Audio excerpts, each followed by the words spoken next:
అనాల్సిందేనన్న. ఆ తిస్సోలో ఇట్ట గుద్దాడు, బా దిగిందన్న, శత్రువులకు మొత్తానికి దిగింది. అది మా హిందూపురం ఎమ్మెల్యే అంటే జై బాలయ్య అనాల్సిందే. అదన్న లెక్క. అడిగనా అన్న, ఇంకా ఎలా ఉందని అనటం వేస్తన్నా.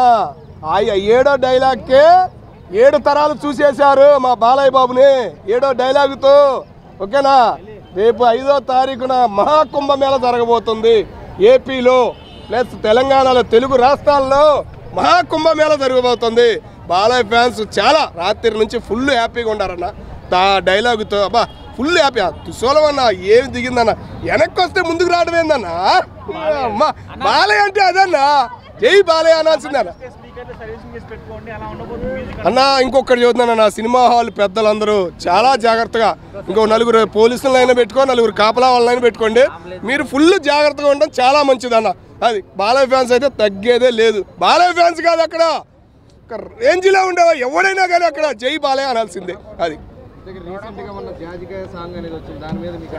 సాంగ్ డ్యాన్స్ అది బాగుందన్న. అది మూమెంట్ వేరు. అది ఇవాళ వచ్చిన రాత్రి వచ్చిన మూమెంట్ వేరన్న.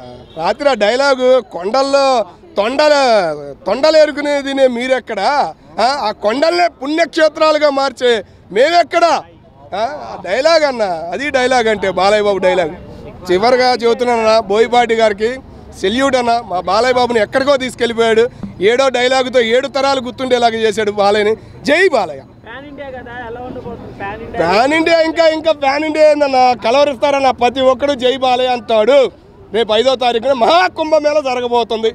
అది ఇక తమన్ గారు అన్నని మొన్న లేపలేకపోయాడని బాధేస్తుందన్న. ఇప్పటికి కూడా తమన్ గారిని లేపినట్టయితే బాలయ్య చాలా ఫీల్ అయ్యేవాళ్ళం, చాలా హ్యాపీ అనిపించేది. మరి రేపైనా నిన్నైనా ఏమైనా పైకి లేపుతాడేమో చూసాం, ఏం మాట్లాడలేదు తమన్ గారి గురించి.